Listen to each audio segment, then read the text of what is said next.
금융당국이 이제 고강도 대출 규제에 나섰습니다. 시중은행의 신규 대출 제한에 한국은행의 기준금리 인상까지 임박하면서 지금 분위기가 다소 어수선한데요. 오늘 이 이야기도 한번 짚어보려고 합니다. 먼저 금융당국이 이 대출 규제를 굉장히 고강도로 시작한 이유가 무엇인지 설명 부탁드립니다. 이거는 정말 간단하죠.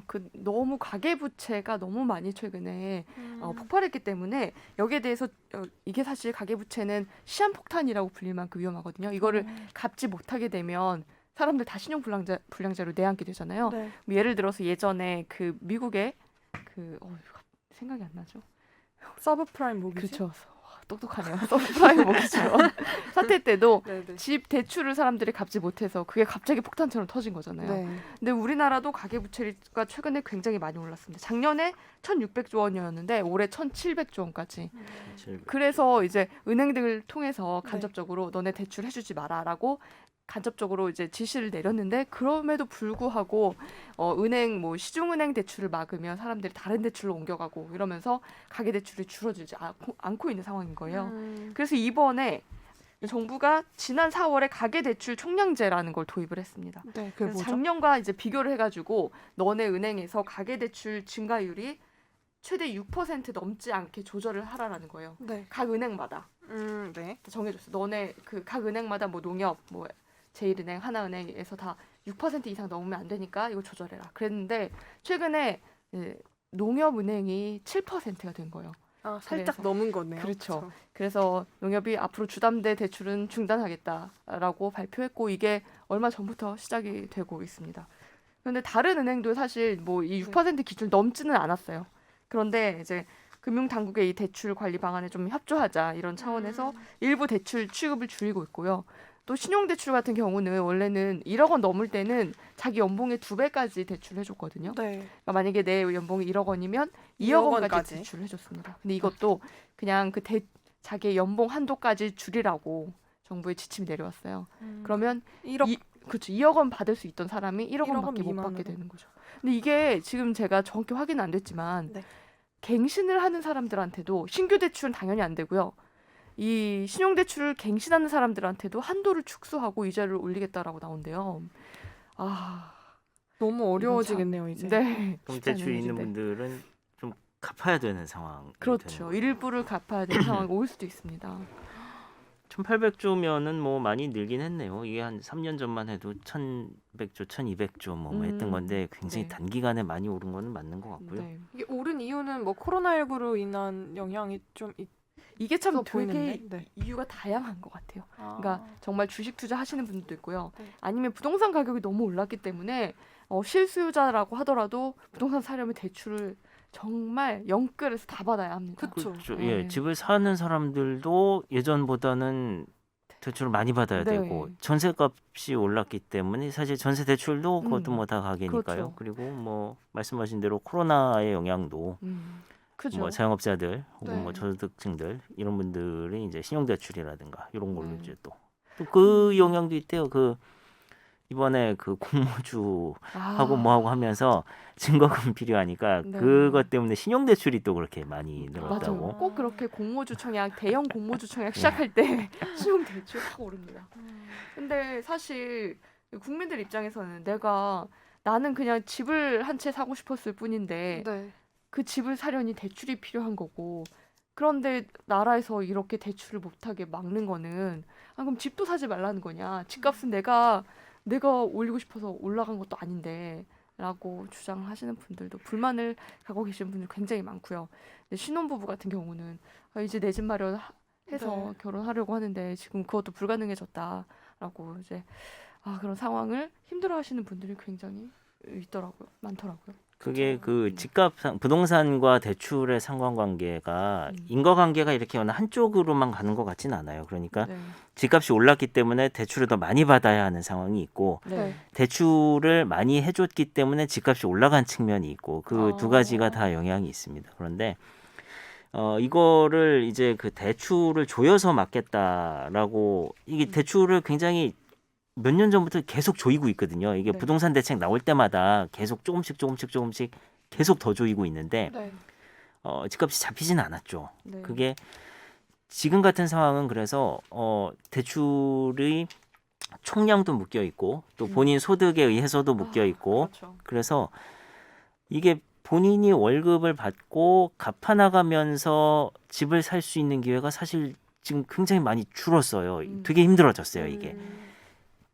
결국에는 기존에 현금을 많이 가지고 있던 사람들이 집을 사기가 결과적으로 지금 그렇게 됐죠. 정부의 의도가 어찌 됐든 간에 지금 그런 상황이고 이렇게 되니까 이게 사람의 생애 주기라는 게 있는데 결국에 집을 지금 사야 되는 시기에 있는 사람들 네. 그렇죠. 뭐 신혼부부들도 있겠지만 또 이제 자녀를 키우고 직장 생활을 뭐 10년, 20년 해놓은 뭐 30대 후반에서 40대 뭐 이런 분들이 지금 딱 원래대로 본인의 인생 계획에 의해서라면 그리고 왜냐면 본인의 부모님 세대들은 다 그동안 그렇게 살아왔으니까 그래서 지금 집을 사야 되는 때인 것 같은데 살 수 없게 되는 상황이 된 거죠. 이게 결과적으로 이제 뭐 부동산 값이 분명히 한번 뭐 조정이 오긴 오겠죠. 뭐 무한히 오르진 않으니까 한 번은 올 텐데 그때는 그 시기가 언제가 될지 모르겠지만 이 사람들은 본인이 계획했던 그 삶의 주기에서 그 시간은 이미 놓쳤고 그 사람이 50, 60이 돼서 그때 가서 뭐 주식을 새로 구매할 그건 또 없을 거 아니에요. 그러니까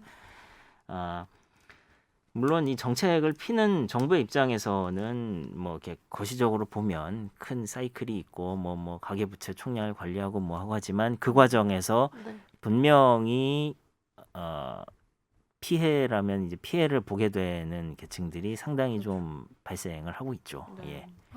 이게 참 저는 이걸 보면서 약간 어쨌든 서민들에게 좀 걸림돌이 되는 상황인데 이게 누군가에게는 지금 디딤돌이 되고 있는 상황이잖아요. 집값이 계속 오르니까 그렇죠.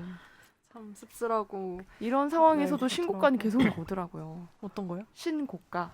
부동산 네. 가격이 뭐 계속 여전히 계속 오르고 있죠. 예. 어떻게 이렇게 그 미국 주식처럼 계속 오르고 있습니다. 신기합니다. 그러게요. 네. 그러면 지금 이제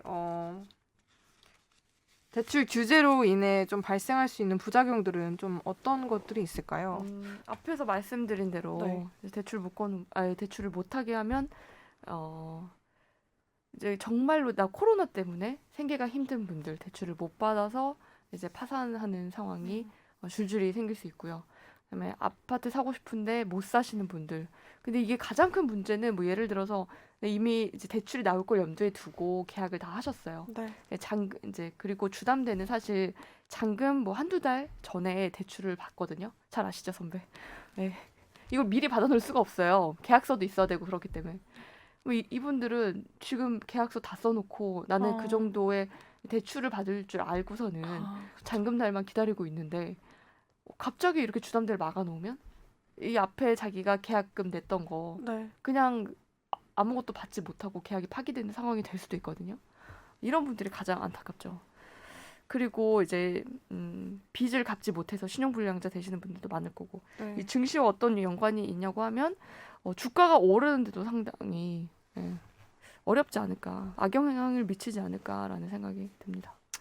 참 이 그동안 이제 과도하게 풀린 유동성이 결국 이제 자산 부동산 주식을 뭐 이제 끌어올린 측면이 있고 그래서 이제 줘야 되겠다. 이게 필요성은 생각하고 있어요. 이게 참 저도 뭐 주식도 가지고 있고 대출 받아서 집도 있고 대출도 있고 뭐 하고 하지만 개인의 이해관계와 네. 어떤 이제 정책을 해야 되는 금융당국의 필요 사이에는 늘 이제 간극이 있어 왔고 네. 그래서 이게 뭐 지금 대출을 조이고 하는 부분은 어떤 이 금융 불균형의 문제가 너무 심해졌다. 그러니까 그 오히려 신용이 높은 자산가들, 고소득자들이 대출을 더 많이 받아왔고 그래서 이제 자산 가격이 끌어올라갔고 결국에는 그렇지 못한 사람들과의 격차가 더 커졌고 이런 부분들에 대한 우려 그리고 말씀드렸다시피 이제 뭐 증시든 부동산이든 분명히 이제 한 번은 뭐 조정이 오는 것은 당연한 것인데 조정이 왔을 때 이렇게 대출 부채가 많으면은 그 가게가 이제 파산의 위험이 있기 때문에 줘야 된다라는 그런 필요성 뭐 그런 거를 지금 고민을 하고 있겠죠. 더구나 지금 이번에 금융위원장 후보자죠 아직 고승범 맞아요. 의원이. 예. 맞아요. 원래 한국은행 금통위원을 네. 하다가 이분이 아마 그 금통위에서 소수 의견으로도 뭐 맨날 금리 올려야 된다고 뭐 그렇게 얘기했던 사람일걸요. 네. 그러니까 아직 뭐 정식으로 취임한 건 아니지만 벌써부터 이제 강하게 드라이브가 걸리고 있죠. 대출 규제에 대해서. 지금 이제 내일 금통위 회의 열리잖아요. 기준금리가 내일 결정이 되죠. 네. 그래서 결과가 어떻게 나올 걸로 예상하십니까, 선배는? 저는 쉽사리 이번에 올리기가 어려울 것 같긴 한데. 이거 올리고 내리고를 올리고 동결하고 이거 결정하는 데 있어서 제일 큰 변수가 지금 코로나19 4차 저는 그렇게- 대유행인 거죠. 그렇게 봐요. 그게 뭐 역시나 이게 뭐 올릴 거냐 말 거냐 이 필요성은 사실 올릴 필요는 있다고 저는 늘 생각은 해요. 실제 올릴 수 있는지는 또 별개의 문제예요. 더군다나 김혜민 기자 방금 얘기했다시피 최근에 이제 코로나 4차 대유행이 이제 있었고 네. 그래서 이게 막판에 좀 변수이긴 하죠. 근데 뭐 어쨌든 뭐 연내에 올리는 거는 뭐 그때 이주열 총재가 뭐 2번도 올릴 수 있다 뭐 그렇게 네. 한번 얘기를 했었잖아요. 네. 그렇죠. 그래서 8월과 11월 이 정도가 예상이 되죠. 아마 뭐 올릴 수도 있지 않을까라는 생각은 하고 한번 내일 올릴 오전에. 수도 있다라기보다는 뭐 선배는 올린다. 저는 못 올린다. 저는 이걸로 한번. 올린다라기보다는 올려야 한다에다가 아. 그쪽에 좀 느낌이 더 있는 것 그런가요? 같아요. 예. 그럼 지금 그 갖고 물론 있는 대출 이유는 아까 다 얘기했다시피 변동금리인데. 그 필요성. 저도 변동금리 대출이 있고 그렇지만 네, 그 이거는 제 필요성을 개인의 물어보시나요? 제가 이제 네. 뭐 취재를 하는 입장에서 보면은 이거는 뭐 올려야 될 필요가 있는 것이 아닌가. 그리고 역설적으로 그 이게 금리가 어느 정도 이게 조금은 올라 있어야 다음에 내릴 여력이 생깁니다. 그러니까 지금 이렇게 계속 낮은 상태로 하면 다음에 또 뭐 대유행이 오든 뭐 위기가 찾아오든 할 때 더 내려봐야 이제 효과가 없는, 더 내릴 수가 없는 단계에 갈 수 있거든요. 그래서 지금 혹은 뭐 이번이 아니어도 뭐 2-3달 안에라도 그때 올려놔야 그래야 다음에 위기가 오면 내릴 수가 있다. 그런 차원에서도 금리 인상에 대한 고민은 좀 해야 되는 게 아닌가라는 생각이 들고요. 최근에 또 물가도 많이 올랐잖아요. 그렇죠. 뭐, 예. 소비자 물가가 진짜 많이 올랐고 수박 한 통에 올여름 수박 한 통이 거의 2만 원, 3만 원. 고급 수박은 4만 원까지도 한다면서요. 그런 면에서 보면은 이게 원래 경제가 성장하면서 물가가 오르는 거는 좋은 현상이죠. 네, 예, 그건 그렇죠. 경제가 커지고 소득도 늘고 뭐 소비도 늘고 해서 좋은 현상인데 요즘처럼 불확실한 상황에서 물가가 오르면 사람들이 소비를 늘릴까요, 줄일까요? 소비를 줄입니다, 오히려. 앞으로 불안할 것 같으니까 네. 물가가 오르면 그렇죠. 소비를 줄여요. 그러면은 물가를 잡을 필요성이 생기죠. 그러면은 중앙은행이 할 수 있는 거는 금리 인상이 가장 이제 기본적인. 우리가 뭐 테이퍼링을 할 수는 없잖아요. 우리가 뭐 미국 국채를 풀면서 돈을 풀어왔던 게 아니니까 우리는 그거는 선택지가 없는 것이고 금리 인상에 대한 것도 이게 앞으로도 뭐 한국 증시 상황에도 어느 정도는 영향을 줄 수 있겠다. 근데 이제 그런 건 있죠. 그 이미 이주열 총재가 여러 번 얘기를 했었고 시장에서도 뭐 금리를 조만간 올릴 수도 있을 거다라는 식의 얘기들이 전문가들의 경고도 나오고 뭐 교수님들의 경고도 나오고 하니까 미리 이제 얘기를 하면서 조금씩 이제 마음의 준비는 해야. 네, 맞아요. 예. 그래서 대출을 더 늘리기보다는 좀 소비를 줄이고 주식도 지금 너무 많이 떨어져서 정리하기가 쉽지 않겠지만 네, 정리를 하는 게 지금 뭐 이렇게 네, 막 일부는- 대출 받아서 주식하시고 뭐 이러는 네. 단계는 약간 좀 아니지 않나라는 네. 생각은 합니다. 그렇군요. 어쨌든 기준 금리가 이제 상승하면 주가는 일시적으로나마 조금 빠질 수는 있겠죠. 네. 그렇죠. 아마 뭐 기준금리를 한 번 올린다는 것 이게 그럼 한 번만 올릴 거냐라는 게 이제 그 다음에 관심사가 될 것이고 또 그 기대에 맞춰서 움직이냐 아니냐에 따라서 이제 또 증시의 방향성도 결정이 되겠죠. 기본적으로 금리가 오르면 소비도 줄고 투자도 줄고 뭐 물가도 내리고 뭐 전반적인 심리가 위축이 되니까 아무래도 증시에는 부정적인 영향의 방향으로 작용을 하겠죠. 실제 뭐 이것 때문에 떨어진다라고 말씀을 드리는 건 아니지만 그렇죠. 뭐 그렇게 되죠. 근데 지금 뭐 미국 우리나라는 신흥시장이기 때문에 기본적으로 미국보다는 높은 금리를 유지를 하고 있어야 네. 그래야 이제 외국 자금을 끌어들이는 효과도 있고 뭐 그렇습니다. 아, 똑같이 금리가 낮으면은 뭐하러 우리나라에 돈을 넣어놓겠어요? 더 안전한 근데 미국이 훨씬 안전한데 그렇죠. 금리 똑같이 주면은 미국에 있어야지 미국 국제 사고 굳이 뭐 한국 시장에 돈이 들어올 이유가 없죠. 아, 금리가 좀 어느 정도 높게 유지가 돼야 외국인들의 유입이 그렇습니다. 어느 정도 있겠다 이렇게 보시는. 아, 그렇네요. 아, 그렇군요. 혹시 더 아니요, 뭐 여기까지 하실 말씀 하시면 있으세요? 될 것 같습니다. 좀 네. 이따 또 최종 의견 팀이 네. 들어올 때가 됐네요. 네, 오늘 금융당국의 대출 규제와 기준금리 인상에 대한 주제로 이야기 나눠봤습니다. 참 주식장도 조금 빠지고 있고 집값도 계속 상승하고 있고 대출도 많이 어려워져서 힘드신 분들 많으실 것 같은데요. 그렇지만 또 언젠가 다시 좋아지는 날이 오겠죠. 그럼요. 네. 항상 경제는 사이클이 있으니까요. 그렇죠? 네, 오늘도 방송 재밌게 들으셨다면 댓글과 좋아요 눌러주시고요. 저희는 다음 시간에 또 다른 주제로 찾아뵙겠습니다. 감사합니다. 감사합니다. 감사합니다.